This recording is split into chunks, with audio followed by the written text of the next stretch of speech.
Thousands near the Turkish-Syrian border continues to flee as ISIS moves in. We'll have the latest coming up. More people are on edge in Europe as the first Ebola-related case is reported in Spain, and the U.S. has its first fatal case. We'll have all the latest on the new screening procedures at airports around the world. Plus, the U.S. Supreme Court weighs in on same-sex marriages, what that means for couples here in 11 states. Will temperatures be warming up for us this weekend? We'll tell you what to expect. Newscene starts right now.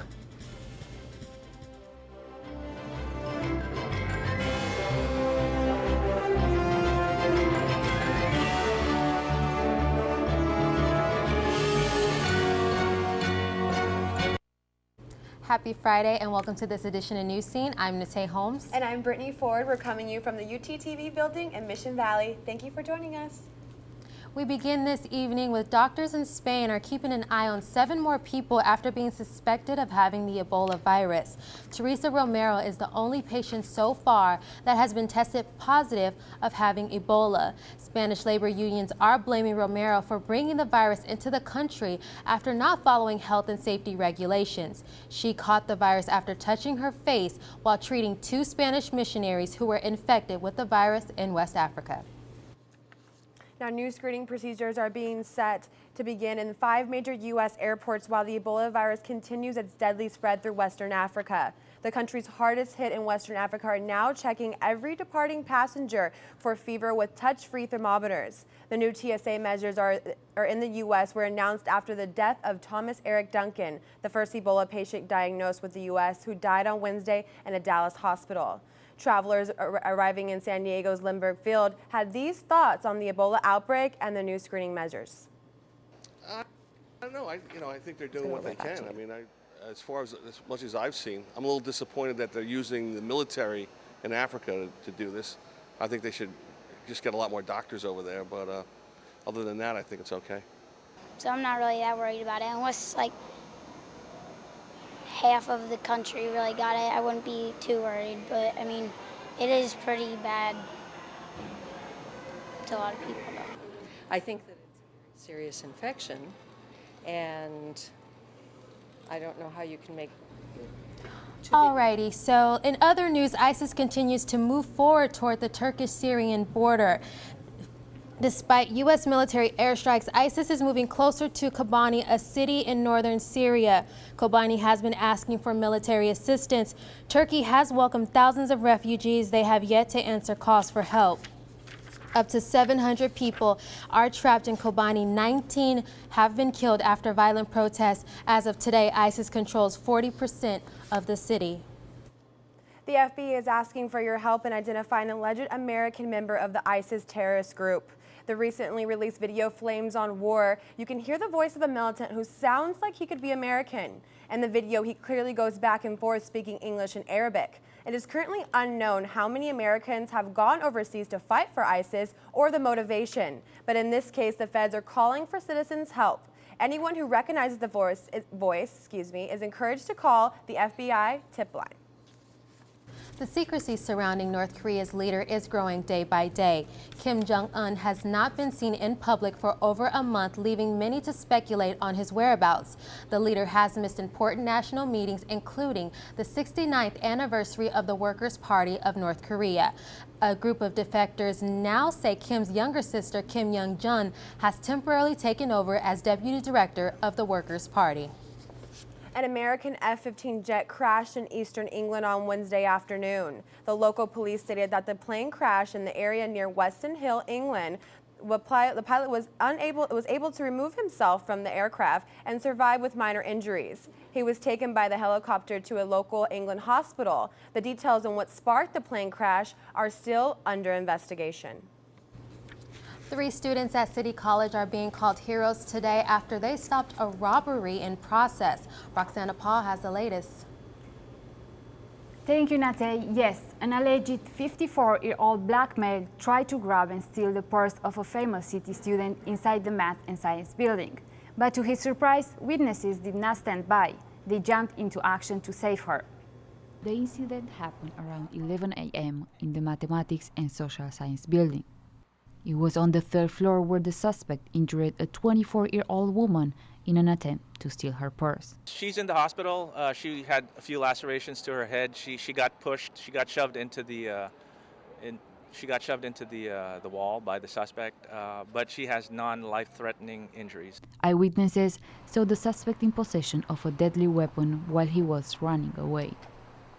All I saw was the guy running with the knife, and then the guys ran after him, and then the cops got him. A few of her classmates tried to stop him by running after him, and they were able to accost him, and when the property was recovered. So as they were chasing him, he tried to pull out like a screwdriver, try to stab him, try to scare him actually. So when he tried to scare him, he didn't know that there was a police station right there, and the police actually pulled a gun out on him. After the robbery attempt, the suspect was chased by 3 students down this sidewalk around the corner behind me, where he finally was subdued until police arrived.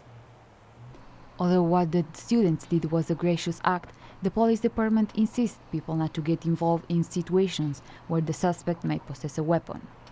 Very noble on their part. Not always the safest thing to do, but I certainly can't blame them for doing what they did. In order to prevent aggressions on campus, City College will offer a 12-hour program to females where realistic self-defense tactics and techniques will be taught. City College President Anthony Bibi announced he will be inviting the 3 students who tackled the suspect to a future board meeting where they will be publicly recognized. I believe what these students did was very heroic and they deserve to be recognized. Back to you, Nate. Absolutely, they were very heroic, and I wish them all the luck. Alrighty, it's the 3rd day of strikes for teachers in San Ysidro after negotiations fell through earlier this week between the school district and the union. But as the teachers are on the picket line, the district is losing thousands of dollars.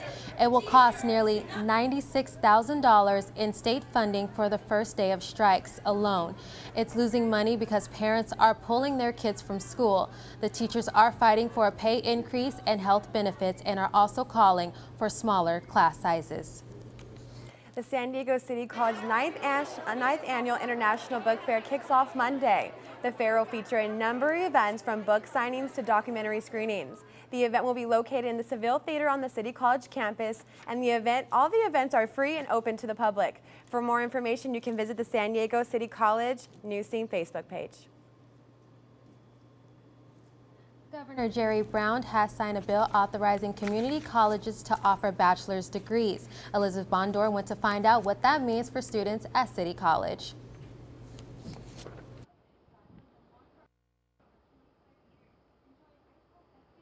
There are 15 pilot community colleges that can now offer one carefully chosen baccalaureate program. The major cannot compete with any state or University of California school's current curriculum. Mesa College is the first school in the San Diego Community College District to participate in this new program. The Health Information Technology program at Mesa is now offering a 4-year degree in informatics, which is the data organization for medical offices. This comes in response to an increase in demand for entry-level jobs requiring more than an associate's degree. One of the many advantages to prospective students is the cost, which is much lower than state or UC universities. Roughly, we're talking about $10,500 for all 4 years of a bachelor's degree. The cost is just going to be related to the students that are going to be pursuing their bachelor's degree, so it won't affect anybody other than the students that are pursuing the bachelor's degree. Student debt is the second highest debt to mortgage debt. I think the new law will be more beneficial to students with low-income housing, living families, which we all do, most of us do. It's a statewide pilot, and I think we as a college here, an urban college, need to start thinking about the kinds of programs that we may want to put in the pipeline for a bachelor's degree. This is Elizabeth Bondor for Newscene. Degrees that may be considered for the district are dental hygiene, radiology technology, and automotive technology. And coming up, we'll have the story of a 4-year-old who was caught passing out heroin at a Delaware daycare. And still, Canyon looks high to beat an opponent in which they haven't won in 5 years. Sports is next.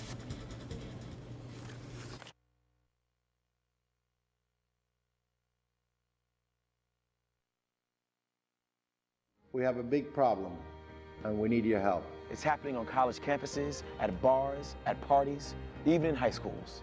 It's happening to our sisters and our daughters, our wives and our friends.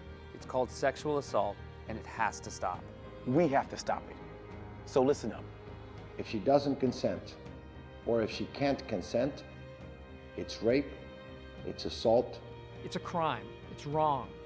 If I saw it happening, I was taught you have to do something about it. If I saw it happening, I speak up. If I saw it happening, I'd never blame her. I'd help her.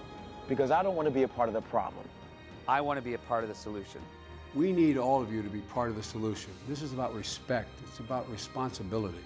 It's up to all of us to put an end to sexual assault. And that starts with you. Because one is too many. A Delaware mother is in big trouble this evening after her 4-year-old daughter was caught passing out bags of heroin at a kid's daycare. The young child thought the drugs were candy. Daycare workers called police, who found over 200 bags of the drug inside the child's backpack. The child's mother, Ashley Toole, was arrested and released on $6,000 bail. Now, the days of same-sex marriage being banned in the United States are coming to an end. Earlier this week, the Supreme Court granted 11 more states the right to legally marry same-sex couples. Now, states across the country from Colorado to Virginia are in support of gay marriage. The court, however, did deny 5 other states' appeals. At this point, 30 states have legalized same-sex marriage. A Pakistan teenager is named winner of the Nobel Peace Prize in honor of her fight for children's rights. At 17, Malala Yousafzai is the youngest Nobel Peace Prize winner. Malala was shot 2 years ago in the head by Taliban gunmen. Malala underwent many operations, but it never let her stop her passion for activism and her studies. Despite the threat of her life, she has continued to fight for children's rights to have an education. There's been a major victory in Seattle after complaints have been made about naming the national holiday Columbus Day. The city council has stepped in on Monday. The group announced the holiday will now be called Indigenous People Day in honor of its contributions and culture of Native Americans in the area. The Indigenous People Day will take place the second Monday in October, the same day as Columbus Day. And last night's NFL game was a very entertaining one. Yes, and Andrew Vargas is here with all the highlights. Hi, Andrew. Hi, thank you, Brittany. Thank you, Nathan. Yes, last night's NFL game was a wild one, where the Indianapolis Colts visited the Houston Texans. The Colts had a 24-0 lead in the first quarter, but allowed Houston to score plenty of points to get back in the game. In the third quarter, Colts up 27-21. Andrew Luck throws a deep pass to T.Y. Hilton for a 30-yard touchdown. Colts up 33-21. But in the fourth quarter, the Texans will make things interesting. J.J. Watt picks up an Andrew Luck fumble, and Watt will go all the way to the end zone for his third touchdown of the season. Houston had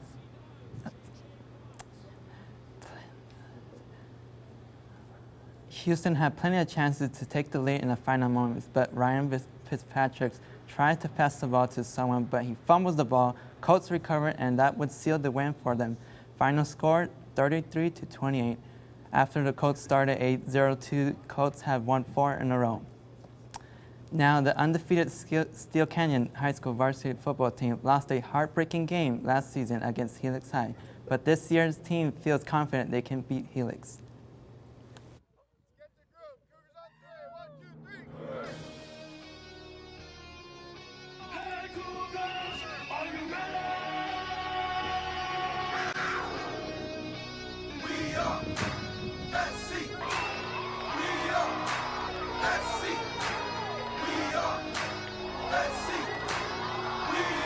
The Cougars have been practicing very hard in preparation for the big conference game at Helix. One key element they have been working on is the defensive side.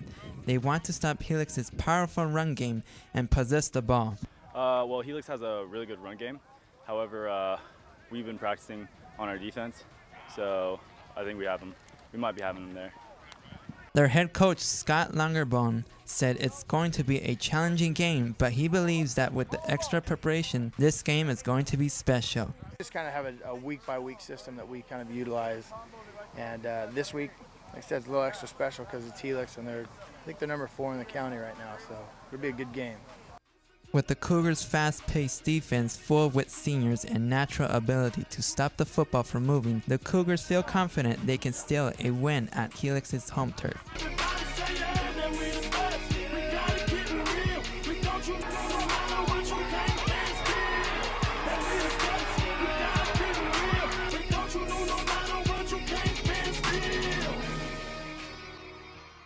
Steel Canyon plays at Helix High tonight. Kickoff starts at 7 p.m. If the Cougars win, they'll be ranked in the top 5 in the high school football polls. And don't forget about the Chargers game tomorrow, Sunday night. And back to you guys at the desk. Thank you. And you know what? I love that package. And just to know, my little brother plays for Helix, so sorry, I'm going for the dogs. Going for Scotties. Alrighty, and a new bill could make water conservation mandatory. We have the latest coming up. The controversy continues with actor Stephen Collins. We'll have the latest after the break. It's on us to stop sexual assault. To get in the way before it happens. To get a friend home safe. And to not blame the victim. It's on us. To look out for each other. To not look the other way. It's on us to stand up. To step in.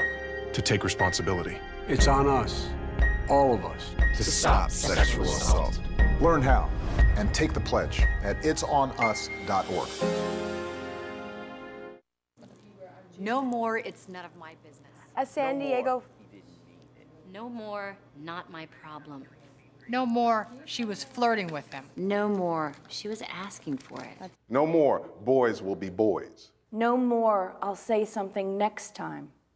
No more bystanding. No more ignorance. No more excuses. No more. Now, San Diego police are looking for a suspect wanted in 4 sexual assaults.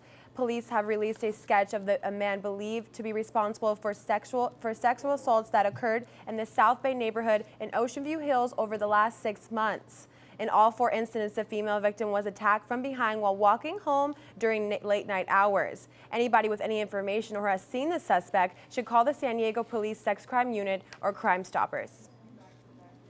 The search is still on for a 75-year-old woman with Alzheimer's who disappeared over the weekend. Sally Estabrook was last seen on Saturday around 4 p.m. at the Pines and Tia RV Park and Campgrounds in Julian.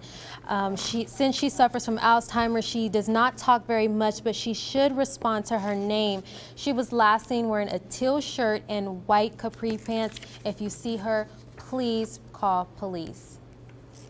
And California high school students may be saying goodbye to one major graduation requirement. Yes, we're talking about the high school exit exam, also known as the CASI. It's in works of being removed from high school curriculum.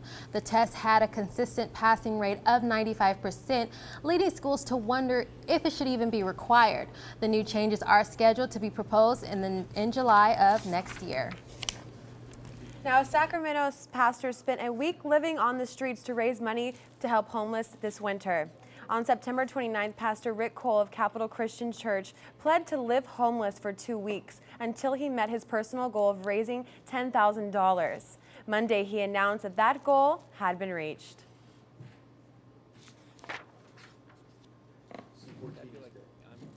Changed by being out here. The That's goal was to raise money to help people, but I feel like I'm going to be a better person for having had this experience.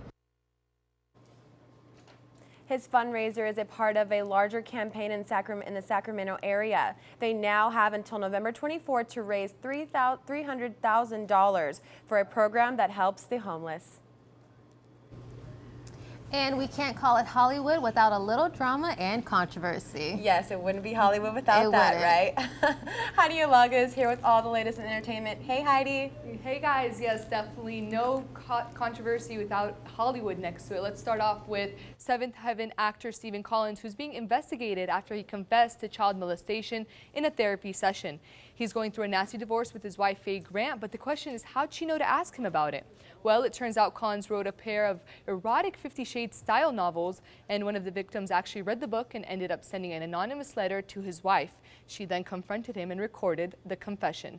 Now, this looks like the end of Collins' career. Seventh Heaven reruns have been pulled from both TV Guide and Up TV. He was supposed to guest star on ABC's hit show Scandal, but due to his real-life scandal, executives have decided to cut all of his scenes. The actor also withdrew from the film Ted 2 and resigned from the Screen Actors Guild board. Now, Ben Affleck made an appearance on HBO's Real Time, and boy, did things get heated. The panel, including host Bill Maher and author Sam Harris, discussed a number of things, including the relationship between Islam and liberal politics on last week's show. Harris said, quote, "Islam is a mother lode of bad ideas." Affleck called his remarks gross and racist, and argued that they were putting 1.5 million Muslims on the same scale of a small group of radical Islamists, making that a form of Islamophobic stereotyping. What is your solution? What is your ask? No, Just condemn Islam? The solution, No, the solution is very much what we've killed more Muslims than they've killed us by an awful lot. We've invaded more Muslims. I am not for more killing. An awful lot. And yet somehow we're exempted from these things because they're not really a reflection of what we believe in. We did by accident. That's why we invaded Iraq and put 4 million people. We're not convincing anybody. It's not I'm specifically telling you that I disagree with what you think. Maher has since said that he is standing up for liberal principles, and he says it's frustrating because the people arguing with him and Harris were not listening, in reference to the whole segment with Affleck. And actress Raven-Symoné is tired of being labeled, and she made that clear when she appeared on Oprah's Where Are They Now special. Here's what the That's So Raven star had to say about her heritage.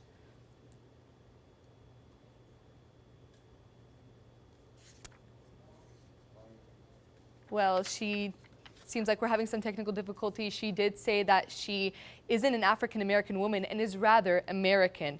Now, Oprah's reaction was priceless. I wish you guys got to see that. Twitter definitely blew up after that comment, and now Raven is clearing things up. She says, quote, "It's only positive when we can openly discuss race and being labeled in America." Raven says she never said she wasn't black and that all her ties are in Louisiana. And while NFL teams across the country battle it out to reach the Super Bowl, one person will for sure be in attendance. That's right, Katy Perry will be performing at this year's halftime show. She was chosen over both Rihanna and Coldplay. So Brittany and Atay, you guys can catch Katy Perry performing all of her hits February 1st. And the Chargers, they're doing pretty well this season, so who knows, they might actually make it. Made it to the Super Bowl last season. Hey, almost. I'm a Charger fan all the way and a Katy Perry fan. California girls, right? So next in weather, will the drought continue in San Diego? We'll have all the weather details coming up next after the break. Looking back on that day, it was a wonderful family day spent together. On our way home, we decided to stop and look at Christmas lights. All I remember is impact. Every day of my life. Wake up thinking about it and go to sleep thinking about it. Not a moment that it goes by that I don't think about it. Without Abby in our lives, our family's changed forever. I want to make a plea to anyone that gets in a car that they pay complete attention to what they are doing and do not let themselves get distracted in any way, so that this doesn't happen to another family and they do not have to endure the pain that we have. Alrighty, so the fire in Yosemite National Park is holding steady at 420 acres, while the containment is at 30% still. The fire began on Wednesday after a state fire air taker, crashed into a canyon wall, killing the 62-year-old pilot Jeffrey Craig Hunt of San Jose. The cause of the blaze is under investigation, though authorities say they received reports of several car tires burning along the eastbound shoulder of the interstate as the blaze got underway on Wednesday. And it's weather time. Miss Dita is here with all of the weather that we have in San Diego. Dita, what's the weekend looking like for us? Thank you, ladies, for that news report on the Applegate fires. It is 30% contained, but The winds at 7 miles per hour are still a little bit of an issue, and we may still have a lot of work to do. Now, firefighters are mourning the loss of the U.S. Navy pilot who passed away during trying to put out the fires. And now let's get into our news report here in San Diego. Today's high was at 78 degrees, and it was a very sunny day, which we enjoyed very much. Now, college students are probably thinking the same thing I am, TGIF. It's Friday night, and we just got paid, and it's time to go to the clubs. Now, let's see how you should be dressing for tonight. Tonight's weather is going to be 62 degrees, partly cloudy, and if you saw last night, there was a beautiful full moon. So make sure you check that out and take a picture and tweet it to me at Ghetto News Flash. Now let's go ahead and take a look down south in Tijuana. You might catch me hanging out there, and today's was 75 degrees, partly cloudy, but they're going to get to enjoy 64-degree weather, and definitely don't need any sweater or jacket. So that's going to be a good club night for tonight. Now let's take a look at the weather for the rest of the week. If you're planning out your weekend, you want to make sure that you know that it's going to be 75 degrees on Saturday, 76 degrees on Sunday. So you'll be able to hang out outdoors, go to the Little Italy Festival and hang out at Balboa Park. It's going to be really great, and you can even do your homework outside at the park. Now on Monday, it's going to be 78 degrees and with a cooling down of 65 degrees. In Tijuana, they're going to get to enjoy even nicer weather with 83 degrees. So you can't say this isn't perfect beach weather. On Wednesday, we move to 72 degrees and mostly sunny. And on Thursday, it's going to be 72 degrees once again. Now let's move into the next report. Here in the Southwest, we see a lot of 70s, but you can see that it gets really hot here in Phoenix at 94 degrees. And in Las Vegas, 90 degrees, but you know the casinos have a lot of AC to enjoy there. Now let's go into the major weather news event that's happening in Japan. Typhoon Bangfang is impacting all of Japan's mainland. We have 54,000 troops there, and we're very worried about it because the Category 5 super typhoon is now a typhoon, but that doesn't make it any better. The winds can go all the way up to 165 miles per hour, so it's going to be wreaking havoc here in Japan. So let's go ahead and see the levels of damage that it can happen. We have a high here and moderate, so that's going to be a lot of wind going through the mainland. All right, that's the weather report here. Back to you ladies at the news desk. Thank you, Dita. And a young Pennsylvania couple created a bucket list for their unborn baby boy. Before Shane Michael Haley was even born, he had already met the Philadelphia Phillies and been to the top of the Empire State Building. These priceless moments were a part of a bucket list that the parents Janine and Dan Haley created after learning that Shane was diagnosed with a terminal ill disease that only allows babies to live for few hours after birth. The couple's touching story touched more than 7,000 people on their Facebook page who followed their journey. Now we can't leave you without saying a special happy birthday to the Union Tribune, who is celebrating their 146 years today. Happy birthday! Happy birthday, and of course we want to thank you for letting us into Newscene, letting us here at Newscene into your home. And that's it for this edition of Newscene. I'm Nate Holmes. And I'm Brittany Ford. Thank you for joining us. Happy Friday! Happy Friday.